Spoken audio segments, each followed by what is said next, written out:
নমস্কার, আমি সায়নী বন্দ্যোপাধ্যায়। কৃষ্টির পর্দায় আপনাদের অনেক অনেক স্বাগত। আজকে যার সাথে কথা বলবো তিনি কিন্তু গানের সাথে সাথে অভিনয় এবং অভিনয়ের সাথে সাথে মার্শাল আর্ট এবং মার্শাল আর্টে স্বর্ণ পদক প্রাপ্ত, সুতরাং অনেক গুণে সমৃদ্ধ একজন মানুষ, যিনি আমাদের নানানভাবে নানান বিষয় খুব অন্যরকমভাবে আজকে সমৃদ্ধ করবেন, গান শোনাবেন এবং যাকে পেয়ে মার্শাল আর্ট সম্পর্কে আমরা অনেক কিছু নতুন তথ্য পাবো, জানবো এবং আপনাদেরও জানাবো। আসুন আলাপ করে নিয়ে আজকে আমাদের বিশেষ অতিথি প্রাজ্ঞ দত্ত। প্রথমেই ওয়েলকাম জানাই কৃষ্টির পর্দায়। যেটা দিয়ে শুরু করতে চাই, শুরুর গল্পটা দিয়ে শুরু করতে চাই, যে মানে পড়াশুনোর জার্নিটা, পড়াশোনার পর কি করে এই এত কিছুর মধ্যে ঢুকলেন সেইটা একটু শুনতে চাই। আচ্ছা, পড়াশোনার জার্নিটা খুবই সিম্পল। আমি সেন্ট জেভিয়ার্সে পড়াশোনা করেছি। আচ্ছা, তো মানে ক্লাস 12 অবধি সেন্ট জেভিয়ার্সেই পড়াশোনা করলাম। তো সেন্ট জেভিয়ার্সে পড়তে পড়তে আমি যেটা বুঝলাম যে I want to express myself. তো প্রথমে সেই এক্সপ্রেশনটা এলো লেখায়। ওকে। তারপর লিখতে লিখতে বুঝতে পারলাম যে এমন অনেক এক্সপ্রেশন আছে যেটা লেখা দিয়ে করা যায় না। যেহেতু করা যায় না, তাই একটু ফিজিক্যাল অ্যাক্টিভিটিসের সাথে জড়িয়ে পড়ি। সেটা ফার্স্টে স্পোর্টস ছিল, তারপর স্পোর্টস থেকে সেটা মার্শাল আর্টসের দিকে চ্যানেলাইজ হয়। আমি আসছি পরে কিভাবে মানে এই জিনিসগুলো লিঙ্কড হচ্ছে সেটাতে আমি পরে আসছি। আর অন্যদিকে আমার অলওয়েজ মনে হতো, যেহেতু আমার মিউজিক মানে ছোটবেলা থেকেই প্রচন্ড ভালো লাগতো, তো সেখান থেকে আমার অলওয়েজ মনে হতো যে আমরা যখন নিজেদেরকে এক্সপ্রেস করছি তখন এরকম অনেক কিছু আমরা আমাদের অনুভূতিগুলোকে এক্সপ্রেস বেটার করতে পারি মিউজিকের মাধ্যমে। ঠিক তাই মিউজিকেরও একটা জার্নি, এই তিনটে প্যারালাল জার্নি চলছিল while I was in school. হ্যাঁ, এবং সেই সময়টার থেকে আমি খুব ভালো ছাত্র কোনোদিন ছিলাম না, কোনোদিনই মানে ছাত্র হিসেবে। জেভিয়ার্সে তো অবভিয়াসলি জেভিয়ার্সে পড়েছেন মানে ভালো ছাত্রই ছিলেন, কারণ ওখানে তো মানে মানে মোটামুটি ছাত্র ছিলাম আমি, মানে খুবই খুবই মিডিয়কার একজন ছাত্র।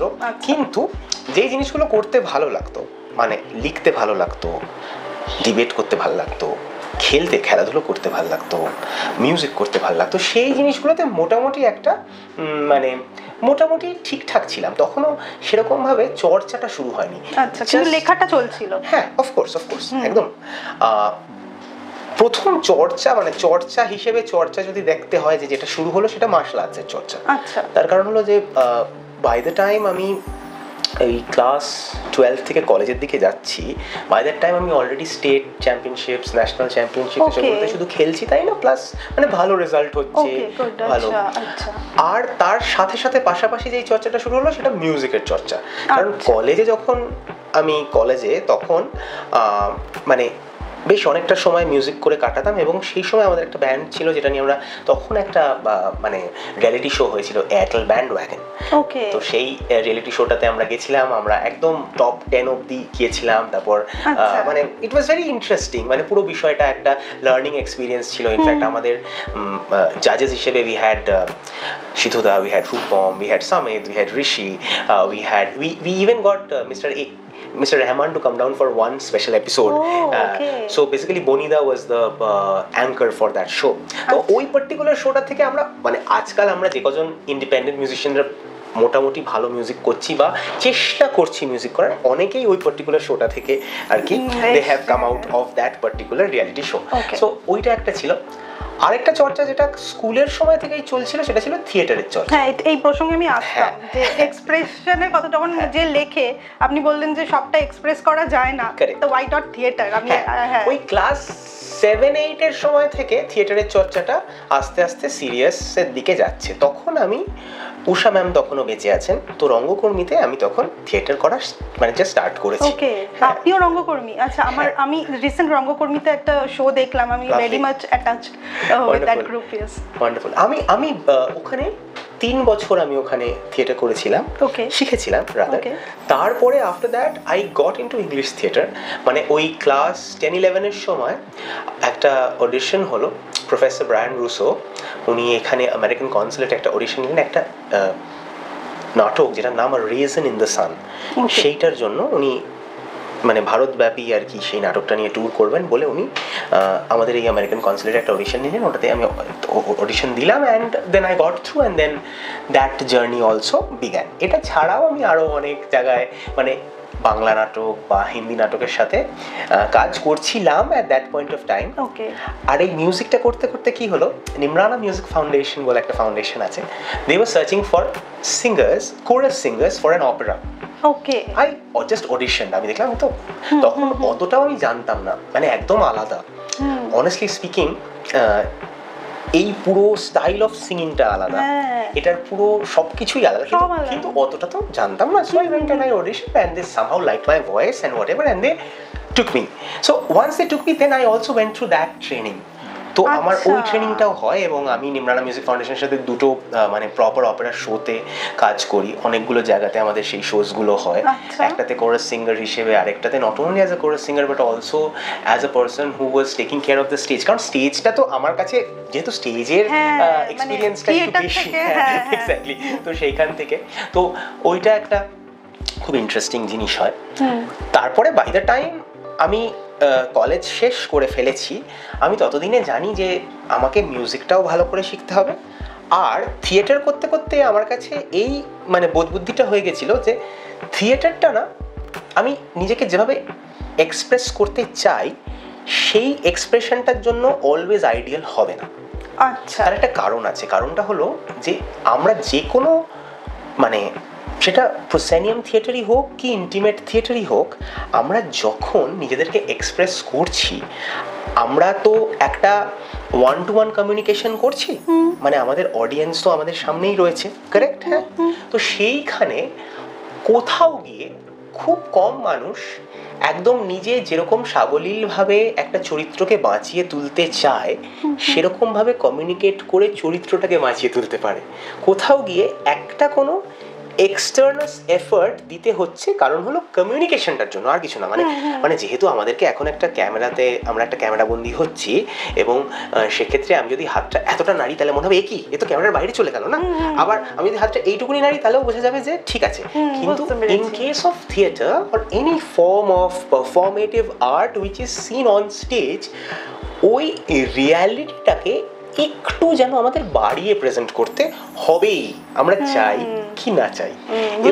এবং সেইখান থেকে আমার মনে হলো যে cinema is probably a better expression pad to explore your inner feelings in case of any narrative structure.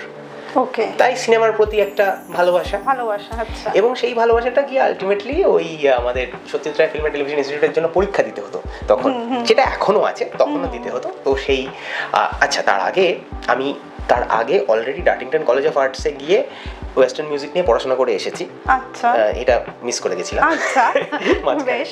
এবং তাছাড়া মানে মার্শাল আর্টসটা নিয়ে তো অনেক বছর ধরেই কাজকর্ম চলছিল, আস্তে আস্তে মার্শাল আর্টসটা নিয়েও খুব সিরিয়াস হয়ে উঠেছি এবং মার্শাল আর্টসটা শেখানোও চালু করে দিয়েছি by that point of time. মানে আপনি কোনোটাই ছেড়ে দেননি, মানে এইটা ধরছি বলে এটাকে ছেড়ে দিলাম। ভেরি লয়াল পারসন, মানে all puns intended on that one, but I'm a very loyal person. মানে আমি কখনো, যেটা মানুষে বলে যে একটা জিনিস করলে অন্য জিনিসগুলো করা যায় না বা অন্য জিনিসগুলো মানে সাফার করে, আমি খুব অনেস্টলি বলি, আমি যখন কলেজ থেকে বেরোচ্ছি তখন আমার অনেক বন্ধু বান্ধবরা খুব দ্বিধায় ছিল যে আমি কি করব।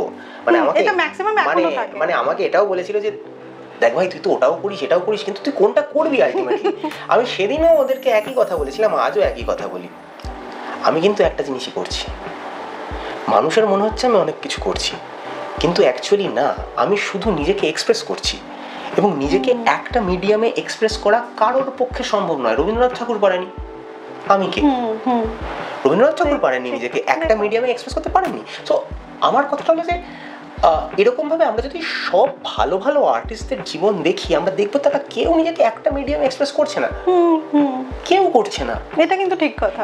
এবং এটা করতে পারা যায় না, এই বোধ বুদ্ধিটা যখন একটা মানুষের আসে তখন সে নিজেই নিজেকে আস্তে আস্তে ডিফারেন্ট ফর্মস অফ আর্টে শিক্ষিত করে তোলে। ঠিক। এবং এরকম অনেক জিনিস আছে যেখানে অনেক জিনিস আমি শিখেছি, আবার অনেক জায়গায় আমি নিজেকে শিখিয়েছি। কারণ আমরা সব কিছুতে শিখতে যাই, একটা মজার ব্যাপার আছে, শেখার পদ্ধতিটা অনেকটা এক। মানে ওই পদ্ধতিটা যদি একবার আমাদের কাছে ক্লিয়ার হয়ে যায় যে আমরা কিভাবে বেস্ট শিখতে পারি, তাহলে কিন্তু আমরা অনেকগুলো জিনিস একসাথে শিখতে পারবো। বুঝতে পারছি, আমার ক্যাপাসিটি অনুযায়ী আমি কিভাবে জিনিসটাকে শিখবো সেটা আমি যখন রিয়েলাইজ করবো। আচ্ছা, বুঝতে পেরেছি। সো তারপরে আমি SRFTI তে মানে ওই এক্সামটা দিই। ইনফ্যাক্ট ওই SRFTI এক্সামটা খুব মজার এক্সাম। আমার এক ড্রামার বন্ধু জীবরাজ আর আমরা অলমোস্ট একই সময় ওই এক্সামটা দিয়েছিলাম। হ্যাঁ, এবং আমরা দুজনেই মানে জাস্ট দিয়েছি এক্সামটা, জাস্ট লাইক দ্যাট দিয়েছি, মানে হলে হলো না হলে না হলো, না হওয়ারই তো চান্স বেশি। কোনসা আমরা বিশাল পড়াশোনা করে গিয়ে এক্সামটা দিচ্ছি, তার আগে মিউজিক নিয়ে পড়াশোনা করে এসেছি, মিউজিকের কিছু কাজও করছি, অনেক অনেক কম্পোজার্সদের সাথে তখন মানে কাজ করা শুরু করেছি, মানে ডিফারেন্ট স্পেশালি রাইটিং মিউজিক, যেটা কিনা আমাদের এখানে একটা খুব ইন্টারেস্টিং জায়গা ছিল তখন। না সবাই যেহেতু মিউজিক লিটারেট ছিল না, তাই সবাই না মিউজিক লিখতে পারতো না। এবং এই ফর এক্সাম্পল একটা স্ট্রিং কোয়ার্টেট বাজাবে, এবার ওরা যেটা বাজাবে সেটা স্টাফ নোটেশনটা প্রিপেয়ার করা, এইসবগুলো কিন্তু আমরা মানে ওখান থেকে পড়ে আসার পরে খুব ইজিলি ওইসব কাজগুলো আমরা পেয়ে যাচ্ছিলাম, because we had that knowledge and it was very easy for us to. হ্যাঁ, তো এসব চলছে, বাট তার মাঝখানে ওই যে একটা শিখবার ইচ্ছে, জানার ইচ্ছে, আর কিছু না, আর কিছু না। এই যা করে যাচ্ছি, এখনো যা করে যাচ্ছি, সেটার পেছনে ওই শিখবার ইচ্ছে আর জানার ইচ্ছে, আর অন্য কিছু নেই অ্যাকচুয়ালি, অনেস্টলি। তো সেখান থেকে কি হলো, ওই পরীক্ষাটা দিলাম এবং দেখলাম পরীক্ষাটা পেয়ে গেছি। পেয়ে যাওয়ার পরে ওরা ডাকলো ইন্টারভিউ দিতে, গেলাম, ইন্টারভিউও হয়ে গেল। তারপরে I studied with direction and screen play writing from SRFTI। ওকে, মানে আরেকটা পড়াশোনার জার্নি শুরু। আচ্ছা, পড়াশোনার জার্নি। এবং ওইটার সময় সবকিছু সিরিয়াসলি করা শুরু হলো, মানে তথ্যচিত্র করতে চাই বা মিউজিক কম্পোজিশন করতে চাই বা কিরকমভাবে নিজেকে এক্সপ্রেস করতে চাই, এই জিনিসগুলো আস্তে আস্তে ক্লিয়ার হতে শুরু করলো, মানে একটা ভাস্ট প্রপার একটা লেসনের মাধ্যমে। হ্যাঁ, এবং তখনও মার্শাল আর্টটা সাথে সাথে যাচ্ছে। মার্শাল আর্টটা শুধু সাথে সাথে যাচ্ছে তাই নয়, বাই দ্যাট টাইম আমি মোটামুটি এতটাই সিরিয়াস হয়ে গেছি মার্শাল আর্টের ব্যাপারে যে আমি শুধু মার্শাল আর্ট শিখছি এরকম নয়, আমি প্লাস ইন্টারন্যাশনালি কম্পিট করাও শুরু করে দিয়েছি ওকে ওই সময়। হ্যাঁ, আর আমার যেহেতু ওয়েপন্স বেসড মার্শাল আর্টস চিরকাল ভালো লেগেছে, একটা সময় অবধি আমি hand to hand combat based যে মার্শাল আর্টসগুলো হয়, যেরকম কিক বক্সিং বা কারাটে, এই টাইপের মার্শাল আর্টসগুলো শিখেছি। তারপরে ওখান থেকে আমি একদমই ওয়েপন্স বেসড মার্শাল আর্টস মানে সিলাম্বাম, কালারি, তারপরে কালি, এইসব টাইপের মার্শাল আর্টসে আমি শিফট করে গেছি। এবং এখনো মানে আমার favourite martial art form is Kali, এবং আমি কালিটাই মেনলি শেখাই। তার সাথে যেহেতু এখন আমি বেসিক্যালি হিস্টোরিক্যাল ইন্ডিয়ান মার্শাল আর্টসের উপর একটা রিসার্চ করছি রাইট নাও। তার কারণ আপনি খুব পড়াশোনা, এটাকে নিয়েও পড়াশোনা করতেই হবে। মানে একটা মানুষ নিজেকে ডিফেন্ড করবার জন্য, এদিকে আপনি বলছেন আপনি ভালো স্টুডেন্ট ছিলেন। আমি ভালো স্টুডেন্ট না, কিন্তু জানার ইচ্ছা থেকে জিনিসগুলো আমার ভালো লাগে, সেটাকে সেই জিনিসগুলো নিয়ে আমি পড়াশোনা করি। মানে আমার সেরকম ভাবে কখনো মনে হয়নি যে আমি অঙ্ক নিয়ে পড়াশোনা করব বা আমি মানে রসায়ন নিয়ে পড়াশোনা করব।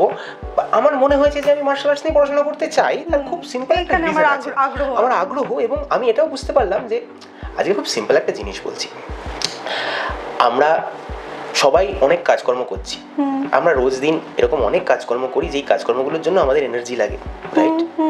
আমি যদি জানি যে আমার বডির মিনিমাম এনার্জি দিয়েও আমি কিভাবে ম্যাক্সিমাম ফোর্স প্রডিউস করতে পারি, তাহলে আমার যাতায়াত চলাফেরা সব জায়গায় আমাকে হেল্প করবে তো।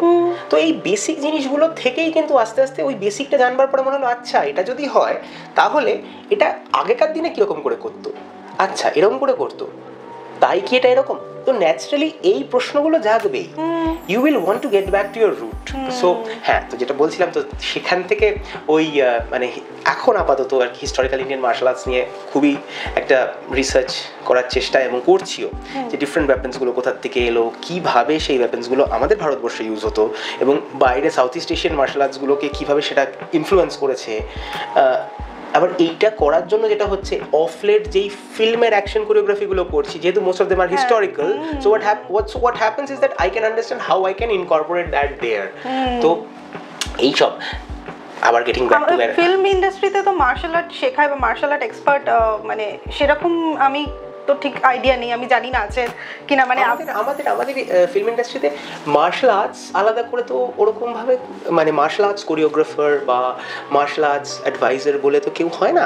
আমাদের এখানে কি হয়, আমাদের এখানে অ্যাকশন ডিরেক্টর হয়, আমাদের এখানে ফাইট মাস্টার হয়, এবং তারা ডেফিনেটলি স্টান্টস করান, তারা ডেফিনেটলি তারা ফিজিক্যাল মুভমেন্টে ভালো অ্যান্ড এভরিথিং, কিন্তু at the same time this is a reality, আমি আজকে যেভাবে মুভ করছি আমার একটা চরিত্র, সেই চরিত্রটা সে এরকম করে পুশ করে, সে আমার চরিত্রটা এরকম করে পুশ করে। এবার যদি আপনার চরিত্রটাও এরকম করেই পুশ করে, তাহলে এই পুশটার কোনো ক্যারেক্টার রইল না। এই পুশটার আর কোনো ক্যারেক্টার রইল না as far as the audience is concern. মানে আমার চরিত্র যদি এরকম করে পুশ করে, আপনার চরিত্র যদি এরকম করে পুশ করে, তাহলে আমাদের দুজনের নেচার কি এক? না। মানে যদি না হয় তাহলে তো হয়তো আপনার চরিত্রকে এরকম করে পুশ করতে হবে না। এই ছোট্ট ছোট্ট জিনিসগুলো দিয়েই কিন্তু তৈরি হয় একটা চরিত্র। মানে আমি কনস্ট্যান্টলি এরকম করছি, আপনি এরকম করে বসে আছেন, আপনি মাঝে মাঝে মাথা নাড়ছেন, এটাই তো আপনার these are very simple things, physical traits, but these physical traits vary, right? Yes. এবং এই physical traits গুলো vary করে বলেই একটা চরিত্র তৈরি হয়। নয়তো কি হবে, ইনফ্যাক্ট আমি রিসেন্টলি আমার একজন ছাত্রকে বলছিলাম যে এমন একটা জিনিস তুমি শিখছো যেখানে প্রথমে আমরা শেখাবো যে কিভাবে এটা না করতে হয়। মানে অভিনয় এমন একটা জিনিস যেখানে প্রথমে আমরা শিখি কিভাবে অভিনয়টা করতে না হয়, যেন কোনোদিন অভিনয়টা করতে না হয়।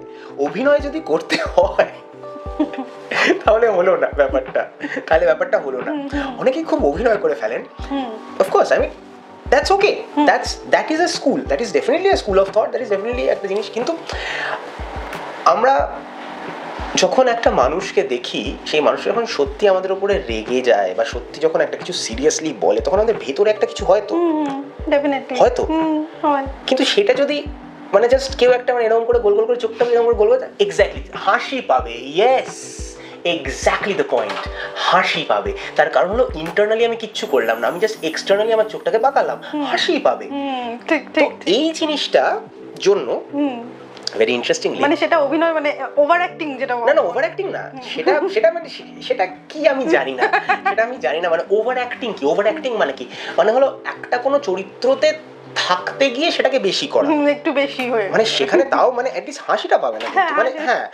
তো সেখান থেকে দাঁড়িয়ে এটা বলার একটাই কারণ, বলার কারণটা হলো যে প্রত্যেক কটা জিনিস আমরা যা যা করছি সেই জিনিসগুলোকে রিয়েল রাখার জন্য আমার মনে হয় তার পেছনে একটা রিসার্চ দরকার আছে। আমরা সাবলীলভাবে যেটা করি সেটা তো করি, জানি করি, কিন্তু কেন করি যদি জানতে পারি, তাহলে সুবিধে যেটা হবে হলো সেই জিনিসটাকে আরো কিভাবে করা যায় সেই জিনিসটা আমরা জানতে পারবো।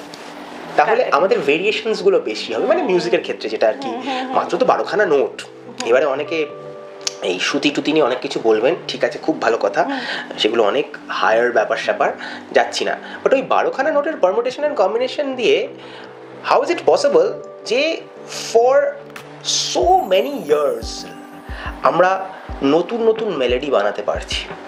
How is it possible? কারণ আমরা চলনগুলো শিখছি, বুঝছি যে আচ্ছা এখানে এটা একটু আলাদা হলে তো হয়তো এটা একটা অন্যরকম পথে যাবে, জার্নিটা একটু আলাদা হবে না? তো ওই একই মানে ওই জানতে জানতে শিখতে, এক্সপ্লোর করতে করতে নতুন হচ্ছে। তো আমি নেক্সট যেটা জানতে চাইছি সেটা হচ্ছে, আপনি তাহলে অভিনয়ের জগতে অনেককে ট্রেন করেছেন? আমি আসলে না, অনেককে ট্রেন করিনি আমি, মানে সিনেমার খাতিরে, মানে সেই, হ্যাঁ সিনেমার খাতিরে আমি অনেককে মার্শাল আর্টসে ট্রেন করেছি, ইয়েস করেছি।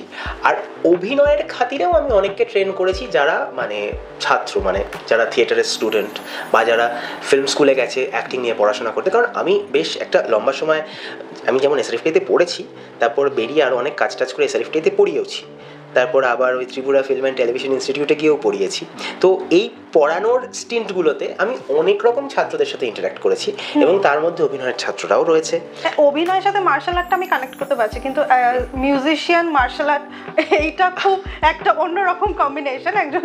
হ্যাঁ অ্যাকচুয়ালি না, কেন না আমি বলি, আমাদের জীবনটার থেকে তো সব রকম আর্ট আসছে, সব কিছু জীবন থেকে আসছে। জীবনটা অ্যাকচুয়ালি আমি যদি বলি, জীবনটা, মিউজিকটা, মার্শাল আর্টটা এবং অভিনয়টা একটা কোনো জিনিস দিয়ে মেজার করুন, তাহলে সেই মেজারমেন্টটা কি দিয়ে করবেন? With what will you measure all this things? কি দিয়ে? Time. Okay, time. Okay. Music, তাল, আমরা যখন তাল দিচ্ছি আমরা কি করছি? What are we doing? What are we creating? We are creating time. আচ্ছা, কারেক্ট। আচ্ছা, আমরা অভিনয়তে যখন একটা ইন্টারাকশন করছি সেটা কিসের উপরে? সেটা কিসের উপরে, মানে কিসের উপরে, time and space, right? Correct. Martial আর্টে যখন আমি একটা নর্মাল রুমে একটা কোনো ওয়েপন নিয়ে সেই রুমটার সাথে ইন্টারঅ্যাক্ট করছি, আবার কি time and space, time, correct correct. হ্যাঁ, তো ঠিক এইভাবে এরা রিলেটেড। আচ্ছা, এবং এই রিলেশনটা কিন্তু একদম ফান্ডামেন্টাল রিলেশন।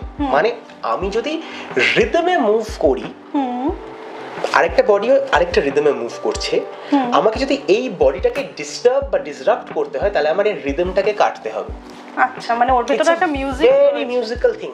মানে এটা আসলে এটা অনেক অন্য মার্শাল আর্টিস্টরা বলেছে, মানে এটা আমাকে অনেক অন্য মার্শাল আর্টিস্টরা যারা বেশ মানে ভালো গুণী মার্শাল আর্টিস্ট, তারা অলওয়েজ বলে যে আমার মার্শাল আর্টসের মধ্যে ওরা মিউজিক দেখতে পায় বিকজ অফ দ্যাট রিজন। মানে because there is a sense of rhythm and a sense of time and স্পেসকে কম্বাইন করা। মানে আলটিমেটলি কি এই যে এই রিদমটা কি, অ্যাকচুয়ালি এই রিদমটা কি যদি ভাবা হয়, তাহলে এটা কিন্তু আসছে কোথার থেকে? The sense of time is coming from প্রাণা।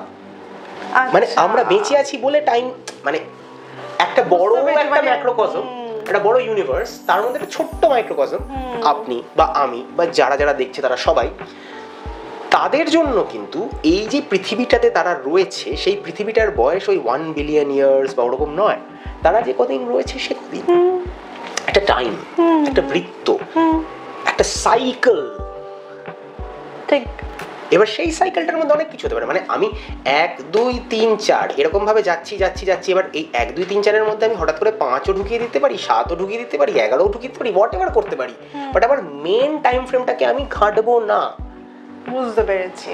So at the end of the day they are all related, just that I guess মানে এটাকে জাস্ট দেখতে জানতে হবে এবং এটাকে ওরকম করে মানে সেরকম ভাবে একটু বুঝতে হবে। কারণ একদমই তাই। আজকে মানে এইটা যারা শুনছেন তাদের কাছেও জিনিসটা একটু নতুনত্ব ভাবেই ধরা দিচ্ছে। কারণ আমরা অনেক সময় এইভাবে তো ভাবি না, আমরা কোনো সময় অ্যাটলিস্ট এইভাবে ভাবি না। মানে যেভাবে আপনি বলছেন যে একটা রিদমে চলছে, একটা টাইম, একটা এইভাবে আমরা সবসময় সবকিছু খুব কমপ্লিকেটেড ভাবে দেখি। এক্স্যাক্টলি, কারেক্ট ওয়ার্ড, কমপ্লিকেটেড ভাবে দেখি। যদি সহজ পথে আমরা যাই, তাহলে আমরা বুঝতে পারবো যে আমাদের জীবনটাকে আমরা কতটা কঠিন বানিয়ে ফেলেছি। মানে আপনি যেমন সুন্দর রিদমে একটা নিয়ে চলছেন বা চালানোটা শেখাচ্ছেন, সেটা কিন্তু সত্যি জানাটা আমার মনে হয় দরকার সবারই। কারণ হ্যাঁ, তাহলে অনেকটাই মিউজিক্যাল জার্নি সবার সুন্দর হবে। আর যেটা ব্যাপারটা হলো যে নট জাস্ট মিউজিক, মানে আমার মনে হয় যে আমাদের জীবনটা, আমাদের যে পুরো জীবনটা, সেটার থেকেই তো সব রকমের আর্ট ফর্ম এসেছে। আর সব রকমের আর্ট ফর্মকে আমরা কিন্তু টাইম দিয়েই মেজার করি। মানে আজ থেকে 100 বছর বাদেও আমি যেই কাজগুলো করে গেলাম, সেই কাজগুলো কোনো রকমভাবে কাউকে নাড়া দিচ্ছে কিনা, সেটাই কিন্তু আমাকে মেজার করার অ্যাকচুয়াল উপায়। আজকে যে কাজটা করছি, 4টে হাততালি পড়ছে, সেটাতে কিচ্ছু যায় আসে না। মানে আজও সত্যজিৎ রায় কতটা রেলেভেন্ট। এক্স্যাক্টলি। মানে অ্যাকচুয়ালি টাইম কিন্তু আমাদের রেলেভেন্সটাকে ডিটারমাইন করে। এখন আজকালকার দিনে সেটা কতটা হবে, এবার এই বিষয়ে আমার একজন টিচার একটা খুব ইন্টারেস্টিং কথা বলতেন। উনি বলতেন যে এরকম অনেক মানুষজন থাকে যাদেরকে হয়তো সময়ও চিনতে পারে না, যাদেরকে মানুষও চিনতে পারে না, কিন্তু পরে রিয়েলাইজ করে। হ্যাঁ, ওই পুরো ব্যাপারটা হয়ে তারপরে আলটিমেটলি হয়তো মানুষজন বুঝতে পারে। বেশি দূর যেতাম না, মানে রাইটিং এর ক্ষেত্রে আমরা যদি ভাবি জেমস জয়েসের কথা, জেমস জয়েস যখন বেঁচে ছিলেন, একদম সেই শেষ বয়সে গিয়ে উনি স্বীকৃতি পেলেন। ঠিক তারপরে ওনার মেয়েদের, মানে উনি শেষ বয়সে গিয়ে শুধু স্বীকৃতি পেলেন না, উনি অনেক টাকা পয়সা পেলেন, ওনার লাইফস্টাইলটাও খুব ভালো হলো। যেই লাইফস্টাইলটা উনি সারা জীবন চেয়েছিলেন, সেটা উনি শেষ বয়সে গিয়ে পেলেন, রাইট? আবার পরে মানে উনি চলে যাওয়ার পরে ওনার লেখাগুলো অনেক বেশি স্বীকৃতি পেল। দ্য সেম ক্যান বি, মানে আমরা যদি ভাবি ভিনসেন্ট ভ্যান গগের কথা, তাহলে ওনার পেন্টিংস এর ক্ষেত্রে তো তাই, পুরোপুরি তাই। এবং একদম সেই গ্যালিলি সেই সময় তো লোকে তাকে পাগলই ভেবেছিল, ভুলভাল বলছে, কোপারনিকাস। হ্যাঁ, একদম। এবার এই জিনিসটা হলো যে কখনো আমরা যেটা করছি সেটাতে আমাদের বিশ্বাসটা হারিয়ে ফেলা উচিত না। অ্যাকচুয়ালি কি হয়, যেটা আমি দেখেছি, মানে আমার অনেক বন্ধু বান্ধবদের দেখেছি, ছাত্রছাত্রীদেরও দেখেছি, আসলে শিল্পের না, শিল্প এবং শিল্পীর সেরকম ভাবে মূল্যায়ন হয় না, দরকারও নেই। কেন বলছি এটা? কারণ হলো যে আপনারা যদি ভাবেন যে একটা মানুষকে 10টা মানুষ চিনলো বলে তার শিল্পটা প্রাধান্য পেল বা সে শিল্পী হিসেবে বেশ একটা জায়গা পেল, সেটা কিন্তু সাময়িক এবং এটা দিয়ে মেজার করা হয় তো উচিত নয় হয়। ঠিক আছে, আমি আমি আমি একবারও কিন্তু বলছি না যে এটা, আমি বলছি যে শিল্পীদের অ্যাটলিস্ট এইটুকুনি জেনে রাখা উচিত যে এইটা সাময়িক। আমরা গিয়ে যেই আর্ট ফর্মটা প্র্যাকটিস করছি রোজ দিন, আর সেই আর্ট ফর্মটাকে আমরা যেরকমভাবে সামনে মানে কি বলবো, মানে যতটা অনেস্টলি আমরা সেটাকে পরিবেশন করতে পারছি, সেটার উপরেই কিন্তু অ্যাকচুয়ালি মানে সেই আর্টিস্ট মানে সেই আর্টিস্ট কেমন বা সেই আর্টিস্ট অ্যাকচুয়ালি কতটা অনেস্ট বা সেই অনেস্টিটা সে তার অডিয়েন্সের সাথে শেয়ার করতে পারছে কিনা, সেটা কিন্তু শিল্পীদের ক্ষেত্রে আরেকটা জিনিসও যেটা আমি মনে করি যে প্রচন্ড ধৈর্যের দরকার। কারণ আজকাল যেটা হচ্ছে যে খুব বেশি হচ্ছে না, আর কি করব, মানে এই হতাশা ভীষণভাবে সবার মাঝখানে, শিল্পীদের মধ্যে একটু হতাশা থাকে, মানে মন খারাপ, ডিপ্রেশন থাকে, কারণ তা না হলে নতুন কিছু ক্রিয়েট হয় না। সেটা মানে মন খারাপ থেকে অনেক কবিতা গান আসে, এটা খুব স্বাভাবিক, কিন্তু একদমই যে হাল ছেড়ে দেওয়া সেইটা শিল্পীদের বোধহয় মানায় না। আসলে হালটা ছেড়ে দিচ্ছে কখন, মানে আমরা যদি একটু মানে একদম হার্ড রিয়ালিটিতে দেখি, একজন শিল্পীর ঠিকভাবে যেই সিকিউরিটিগুলো আমরা একটা সোসাইটিতে দেখি, সেই কোনো সিকিউরিটি নেই। এইটা হলো আসল কথা। যখন মানে অনেক বছর আগে যখন রাজারা ছিলেন, মানে যখন when they মানে this was like a monarchy, এবং মানুষজন শিল্পীদেরকে অ্যাকচুয়ালি স্পন্সর করতো বা অ্যাকচুয়ালি তাদেরকে ইয়ে করতো, সেই সময় কিছু শিল্পীদের যেই সিকিউরিটিটা ছিল, সেই সিকিউরিটিটা হয়তো আজকালকার স্টার সুপারস্টারদের আছে। মানে এই জিনিসটা বুঝতে হবে, এবং এই জিনিসটা বুঝলে বোঝা যাবে যে শিল্পটাকে শুধু শিল্প হিসেবে দেখে নিজেকে একটা নিজের পার্সোনাল পিরামিড চেস করে গেলে না শিল্পের ভালো হবে না নিজের ভালো হবে। তখনই ভালো হবে, ওই টি.এস. ইলিয়টের একটা প্রবন্ধ আছে না, tradition and the individual talent. মানে ট্র্যাডিশন তো হাজার বছরের জিনিস মানে রয়েছে, এবং প্রত্যেক কটা জেনারেশনে এমন কোনো ইন্ডিভিজুয়াল ট্যালেন্ট আসছে বা এমন বেশ কিছু ইন্ডিভিজুয়াল ট্যালেন্টস আসছে যারা ট্র্যাডিশন নিয়ে মানে ট্র্যাডিশন থেকে নিচ্ছে কিছুটা, আবার ট্র্যাডিশনকে অনেকটা ফিরিয়েও দিচ্ছে, একটা নতুন ট্র্যাডিশন স্ট্রাকচার করতে সাহায্য করছে, রাইট? সো সেই কথাটা ভাবলে আমরা বুঝতে পারবো যে এই পার্টিকুলার প্রজন্মে, যেই প্রজন্মে এখন নাম্বার অফ ফলোয়ার্স দেখে মানুষজন কাজ পায়, বা তাদের কিরকম সোশ্যাল মিডিয়া প্রেজেন্স, কতজন তাদের সোশ্যাল মিডিয়াতে তারা কি করছে সেটা দেখে, তার উপরে তাদেরকে মূল্যায়ন করার চেষ্টা হয়, আবার চেষ্টা করা উচিত নয়, সেই জায়গাটাতে তো আরো বেশি দরকার অ্যাটলিস্ট কিছু শিল্পীর পুরোপুরি নিজেদের যেই মতামত এবং নিজেরা যেভাবে নিজেদেরকে তৈরি করেছে সেটা অনেস্টলি মানুষজনের কাছে এক্সিবিট করার, যাতে মানুষে বুঝতে পারে that is not the only way. ঠিক কথা। বিকজ ফর মেনি পিপল, মানে অনেক আমার নিজের অনেক ছাত্রছাত্রীরা আমাকে জিজ্ঞাসা করে যে তাহলে স্যার আমরা কি সোশ্যাল মিডিয়া প্রেজেন্স বাড়ানোর জন্য এইটা করবো ওইটা করবো, আচ্ছা এখন তো এই ট্রেন্ডটা চলছে, এইটা করলে কি ভালো, ওইটা করলে, now this are questions to which I have no answer. How would I have an answer to this? Because আমি নিজেও জানি না অ্যাকচুয়ালি যে এটা কেন দরকার। এখন তো এটা যে আপনি যেটা বললেন যে ফলোয়ার দেখে মানে সিলেক্ট করা হচ্ছে, সে হয়তো অভিনয় বা গানটা ভালো জানে না, কিন্তু তাকে নিলে একটা মানুষ, বেশি সংখ্যক মানুষ দেখবে, রিচ বাড়বে, এক্স্যাক্টলি দ্য ওয়ার্ড ইজ, ওই জন্য তাকে সিলেক্ট করা হচ্ছে। এখানেও তো একটা শিল্পের মনে হয় একটু, না এটা শিল্প না, এটা বাণিজ্য।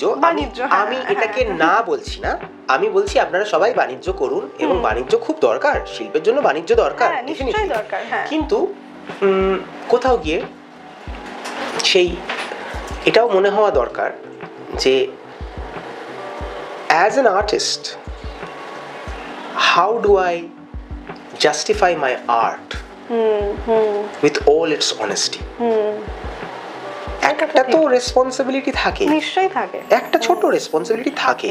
এবার আমরা বলতেই পারি যে আর্ট ফর আর্ট সেক, আমরা একটা এমন সময়ে বাস করি যেখানে আমাদেরকে কিচ্ছু করতে হবে না, আমরা যেটা বলবো সেটাই ঠিক। কিন্তু আমরা এমন একটা দেশে বাস করি যেই দেশে ইনস্পাইট অফ দ্য ফ্যাক্ট যে there are claims যে আমাদের জিডিপি প্রচণ্ড হাই, আমরা বিশাল অগ্রগতি করেছি, in spite of that fact there are people outside this room who would kill for a proper plate of food. ঠিক কথা। তো সেখানে দাঁড়িয়ে আমাদের ডেফিনেটলি রেসপন্সিবিলিটি আছে, এবং সেই রেসপন্সিবিলিটিগুলো আমরা যতদিন ডিনাই করে যাব ততদিন আর্টও আমাদের ডিনাই করে যাবে। আর্ট ডিনাই করে একটা সময়, এখন এই সময়টা আর্ট কিন্তু আর্টিস্টদেরকে ডিনাই করছে।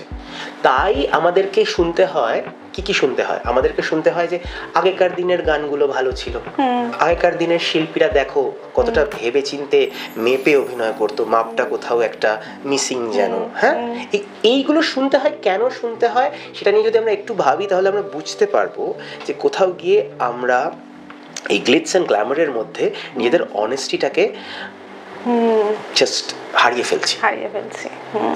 ঠিক। কুল হও, প্রতিকূল হয়েও না। মানে ব্যাপারটা কি হয়েছে, এই in the urge of being cool ব্যাপারটা খুব প্রতিকূল হয়ে যাচ্ছে। মানে সিম্পল এক্সাম্পল, অভিনয় করার জন্য জিমে যাওয়ার কোনো দরকার নেই, কোনো দরকার নেই জিমে যাওয়ার। একটা চরিত্র যদি ডিমান্ড করে, একটা চরিত্র ডিমান্ড করছে একটা পার্টিকুলার ফিজিক, সেইটা বানানোর জন্য জিমে যাওয়ার দরকার আছে। বাট একটা পার্টিকুলার ফিজিক নিয়ে 12 মাস থাকার কোনো অভিনেতার দরকার নেই। বরং বাইরের দেশে যারা অভিনয় নিয়ে পড়াশোনা করে তারা সবাই বলে যে অভিনেতাদেরকে সবসময় ফ্লেক্সিবল হতে হবে যাতে তারা ডিফারেন্ট রূপ নিতে পারে। এবং তাই আমরা দেখেছি আমাদের দেশে এবং বাইরের দেশে অনেক অভিনেতারা বারবার করে ডিফারেন্ট রূপ নিয়েছে। whether you speak of a Christian Bale or whether you speak of an Amir Khan, you would see that ওরা ডিফারেন্ট রোলের জন্য ডিফারেন্ট ভাবে নিজেদেরকে তৈরি করেছে। কিসের জন্য? রোলের জন্য, মানে চরিত্রের জন্য নিজের চেহারাটাকে বানিয়েছে। এমন নয় যে সারাদিন সারা রাত ওই একটা চেহারাই মেনটেন করে যাচ্ছে, না না, দরকার নেই।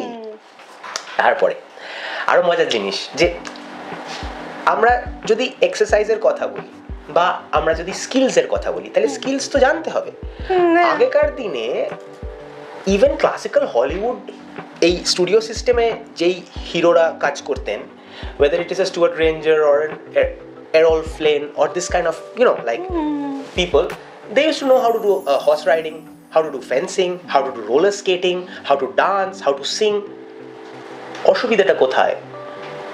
এরা যদি এটা জানে তাহলে চরিত্রটা যদি দরকার পড়ে ইউজ করতে পারবে এবং চরিত্রটা যেরকম চাইবে সেরকম করতে পারবে। আজকাল এরকম অনেক অভিনেতারাই আছে যারা হয়তো হঠাৎ করে বলে বসবে যে অভিনয়ের জন্য তো আমার গান জানার দরকার নেই, আমার নাচ জানার দরকার নেই, আমার মানে তলোয়ার চালাতে জানার দরকার নেই, আমার কুস্তি শেখারও দরকার নেই, আমি তো অভিনয় করি। গ্রেট, কিন্তু আপনি কি করছেন? একটা চরিত্র হয়ে উঠছেন, তো সেই চরিত্রটা কি করে? মানে আজকে আপনি যদি একজন পালোয়ানের চরিত্রে অভিনয় করেন তাহলে why will you not learn the trade, why will you not learn the art? আবার similarly if you play the role of a ghazal singer, why will you not learn that too? What is stopping you? The only thing stopping you is an invisible wall, an invisible wall of education which you use to stop yourself from being your best.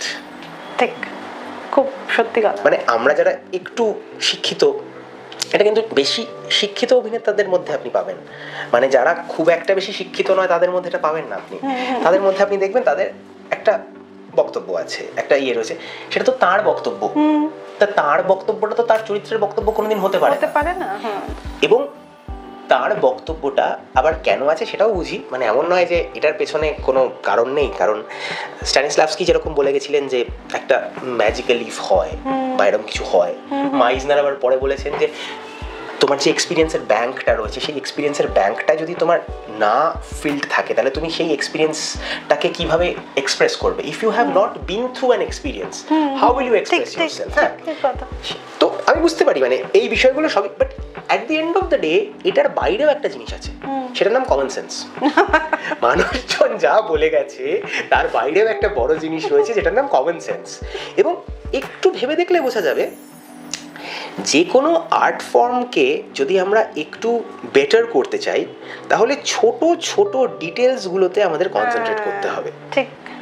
এবং সেখান থেকে যে কোনো পারফর্মারের, আমি বলবো যে কোনো পারফর্মারের multiple পারফর্মেটিভ art শেখা উচিত। It will only help that person. ঠিক কথা। হ্যাঁ, এই কথাগুলো কিন্তু খুব সত্যি কথা, যে আমরা যেমন জানি যে মার্শাল অক্ষয় কুমারের কথা বলছি, উনি যেমনি মার্শাল আর্ট জানেন, এই রান্না করতে জানেন, তারপরে মানে অনেক কিছু জানেন। তারপর আবার এদিকে চলে আসছি যে বাংলা তো এরকম অনেক জন আছে যে এবার একটা গানের সিকোয়েন্স হচ্ছে, সেখানে যদি আমি বেসিক আমি জানি না সাতে কতটা হাঁ করতে হবে, আমি একটা অদ্ভুত রকম এক্সপ্রেশন দিলাম, তার জন্য তো আমাকে সারেগামাটাও জানতে হবে। মানে সবচেয়ে বড় এক্সাম্পল উত্তম কুমার। উত্তম কুমারের যে কোনো গানের সিকোয়েন্স অসাধারণ, তার কারণ হলো he is classically trend, he knows how to play the tabla, he knows how to play the harmonium, and he himself is very music literate. তাই যেটা হয় প্রত্যেকটা গানের সিকোয়েন্সে হি ইজ এক্সেলিং, তার কারণ উনি জানেন। তার না জানাটা মানে আমরা এমন একটা অসাধারণ জায়গায় বাস করছি যেখানে কিছু মানুষ মনে করে যে না জানাটাই উচিত, সবকিছু জানার দরকার নেই। না না, সবকিছু জানাটা তো খুব খারাপ, কিন্তু আমি যেটা করছি সেটা তো আমায় জানতে হবে। নিশ্চয়ই জানতে হবে। মানে আজকে অ্যাজ এ মিউজিশিয়ান আমি যদি একটা নোট পেহচান না করতে পারি তাহলে আমি কিভাবে মিউজিশিয়ান হলাম? ঠিক কথা। আমার বলতে কোনো দ্বিধা নেই, এরকম অনেক মিউজিশিয়ানরা রয়েছে যারা রেগুলারলি গান বাজনা করছেন যাদের নোট পেহচান করার সেন্স নেই। তাহলে কি করে তারা, কি করে তো আমি যাচ্ছি না। সিমিলারলি এরকম অনেক অ্যাক্টর অ্যাক্ট্রেসও আছে যাদের কাছে এটাও ক্লিয়ার নয় যে পরের সিনটার মোটিভেশনটা কি, মানে আমার চরিত্রটা এরকম কেন করছে। তাদের কাছে এটা বেশি ইম্পর্টেন্ট যে তাদের বাঁ দিক থেকে বেশি সুন্দর লাগে না ডান দিক থেকে বেশি সুন্দর লাগে। মানে সেই কনসার্ন, মানে সেই আমাকে কোন দিকে ভালো লাগে, ব্যাপারটা খুব এক্সটার্নাল, ব্যাপারটা খুব এক্সটার্নাল, খুব এক্সটার্নাল। ব্যাপারটা যেটা হওয়া উচিত সেটা নয়। এটা বলতে আমার কেন দ্বিধা নেই, তার কারণ হলো এটা জেনেই কিন্তু আমাদেরকে কাজ করতে যেতে হয় রোজ দিন, এবং তারপরেও আমরা কাজ করে যাব, কোনো অসুবিধা নেই। মানে এইগুলো রিয়ালিটি, এগুলোর সাথেই মানে অ্যাডজাস্ট করে থাকতে হবে, অ্যাডজাস্ট করেই থাকতে হবে। অ্যাডজাস্ট করি না, আপোষ কখনো করিনি, কখনো করবও না। আপোষ কখনো করিনি, অ্যাডজাস্ট করি না। আমি যেটা করি সেটা হলো আমি এটা জানি আমি হয়তো চেষ্টা করতে পারি, তার যেটা বেস্ট সে যদি দিতে চান তো দিলেন, আর যদি না দিলেন না দিলেন, ঠিক আছে। কিন্তু মানে এমন নয় যে আমি এটা বলছি না যে এটা হচ্ছে না, বা এমন নয় যে আমি এটা মানছি না যে যে এটা তো আর একটু বেটার হতে পারতো, সেটা নয়, না, সেটা কখনো করিনি এবং করবো না। তার কারণ হলো যে এই একটা জিনিসের ব্যাপারে অনেস্ট থাকতে। যেমন আমি নিজে, আমার যখন আমি এটা ভুল বাজনা বাজাই বা ভুল নোট লাগে, সব জায়গায় নিজেকে ক্রিটিসাইজ করি। আমি যখন একটা কোনো মুভমেন্ট ঠিক করে ক্লিন শেষ না করতে পারি নিজেকে ক্রিটিসাইজ করি। একটা কোনো সিনে কোনো কারণে ডায়লগ ভুলে যাই বা একটা লুক ভুল করি, নিজের খারাপ লাগে, নিজেকে ক্রিটিসাইজ করি, আবার করতে চাই, রাইট? সিমিলারলি যখন অন্য কেউ করে তখনও কিন্তু আমি সেটা দেখি, ঠিক ওই চোখেই দেখি যেই চোখে নিজেকে দেখি, কাউকে ক্রিটিসাইজ মানে করার জন্য নয়, but I want that person also to do better. এবার এটা অনেকে বুঝতে পারে না, অনেকে কি ভাবে যে যারা হয়তো চারিদিকে আরে দারুণ হচ্ছে দারুণ হচ্ছে দারুণ হচ্ছে তারাই তাদের সবচেয়ে ভালো বন্ধু, কিন্তু তারা তাদের সবচেয়ে বড় শত্রু। বরং আমি তাদের বন্ধু, তার কারণ হলো যে আমি যেটা বলে দিচ্ছি পারফেক্ট তো আমি করতে পারবো না, সেটা তো তাদের ব্যাপার, কিন্তু আমি যেটা বলছি সেটা তো 10 জন দেখার আগে বলছি। 10 জন দেখলে তো 1000 জন বলবে, তখন তো ব্যাপারটা কিন্তু সেটা অনেকে ভালোভাবে তো নিতে অ্যাকসেপ্ট করে তো এবং এই জিনিসটাও মেনে নিতে হয় যে ঠিক আছে ভালোভাবে নিল না, কিন্তু তার মানে কি পরে আবার কোনো কাজে দেখা হলে যদি এরকম হয় তাহলে আমি কি তাকে ধরিয়ে দেবো না? আমি আবার ধরিয়ে দেবো, কারণ আমার নেচারটাই এরকম। তাতে সে আবার আমার নামে বাইরে গিয়ে চারটে বাজে কথা বলবে, ঠিক আছে ঠিক আছে, কাউকে তো একটা লাগবে যে যে সত্যি কথাটা বলে। ছোটবেলা থেকে মিউজিকের প্রতি তো ভালোবাসার কথা আপনি বললেন, তো কার মিউজিক ভীষণভাবে ইন্সপায়ার করে বা ভালো লাগে বা মন ছুঁয়ে যায় এখনো? কার যখন তখন মনে হয় এই গানটাই আমি শুনবো, এনার গানই শুনবো, সবার তো একটা প্রেফারেন্স থাকে। হ্যাঁ, এখানে একটা জিনিস বলি, খুব ইন্টারেস্টিং এটা ব্যাপারটা হলো আমাকে ডিফারেন্ট আর্ট ফর্মে ইন্সপায়ার করে। আচ্ছা, মানে আমাকে কখনো মিউজিকের জন্য ইন্সপায়ার করেনি। আচ্ছা, আমাকে মিউজিকের জন্য সবসময় না ভিজুয়ালস ইন্সপায়ার করেছে। আচ্ছা, হ্যাঁ, visuals have really inspired my music. হ্যাঁ, এটা একটু এরকম ব্যাপার। মানে একটু শুনি বিষয়টা। ব্যাপারটা শুনতে গেলে ব্যাপারটা বুঝতে হবে, বুঝতে গেলে আমাকে একটা ইনস্ট্রুমেন্ট নিয়ে একটু বাজিয়ে বোঝাতে হবে। অন্য কোনো উপায় নেই, রাইট? হ্যাঁ, অন্য কোনো উপায় নেই। ফর এক্সাম্পল, সে আমি যে কোনো একটা স্পেসে যখন যাচ্ছি, সেই স্পেসটা প্রথম যখন দেখছি, যে কোনো একটা স্পেস, হ্যাঁ, আমি সেই স্পেসটা প্রথম যখন দেখছি তখন সেখানে আমি কিছু ভাইব্রেশনস পাই, ঠিক আছে, রাইট? এবারে সেই যেই ভাইব্রেশনসটা পাচ্ছি সেটা ফিল করছি, আর সেই স্পেসটা কীরকম, সেই স্পেসটা এমপ্টি না সেই স্পেসটাতে অনেক কিছু রয়েছে, তার উপরে ডিপেন্ড করছে সেই স্পেসটার সাথে আমার কীরকম মিউজিক মাথায় আসছে। আচ্ছা, এবার for example, if I am playing something like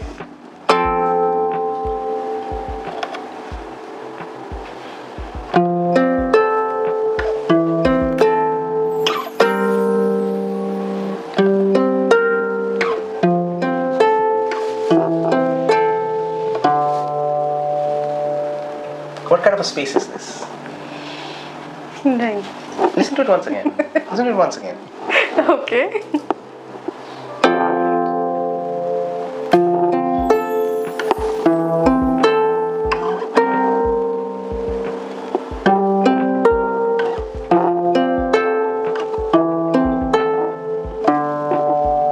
Very calm, lonely. Correct. Same set of notes. I'm not going to do much. Same set of notes. Okay?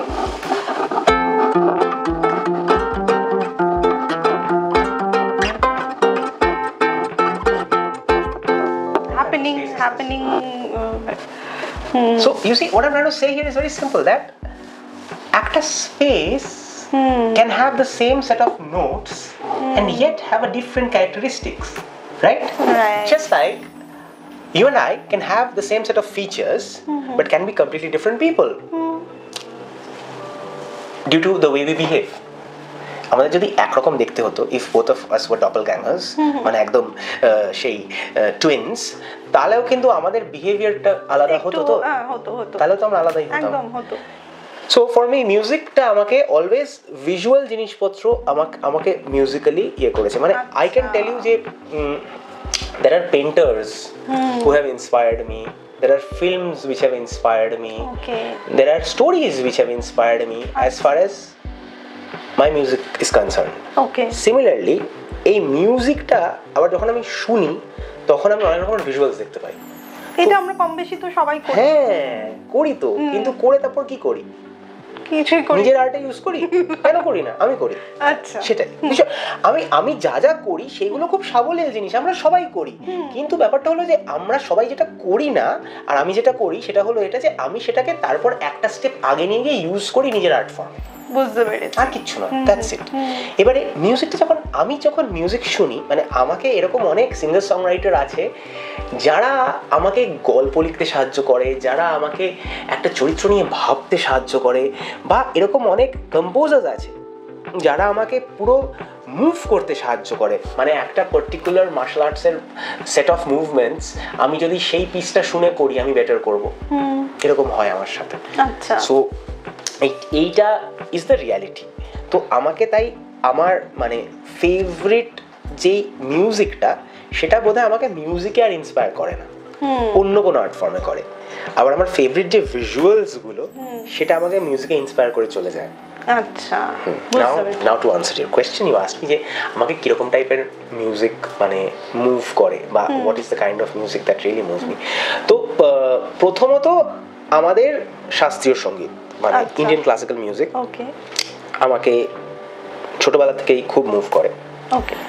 Folk music of around the world, মানে just বাংলার folk না, মানে যে কোনো জায়গা হতে পারে, সেটা আর কি হাঙ্গারির ফোক মিউজিকও হতে পারে, আবার সেটা জামাইকার ফোক মিউজিকও হতে পারে, আমাকে খুবই মুভ করে। আচ্ছা, ওয়েস্টার্ন ক্লাসিক্যাল মিউজিকও আমাকে খুব মুভ করে, স্পেশালি বেথোভেন, বাক, শেকোভস্কি, আমাকে খুবই মুভ করে, বাট আমাকে স্ট্রাকচারস বেশি মুভ করে। মানে এক একটা মিউজিকের স্ট্রাকচার থাকে, আচ্ছা, সেই স্ট্রাকচারগুলো যেন সেই জায়গার মানুষগুলোর সাথে সাথে চেঞ্জ হয়ে যায়। মানে আজকে আমি যদি একটা পাহাড়ের কোনো ধুন শুনি, আমার একটা পাহাড়ের ধুনই মনে হবে।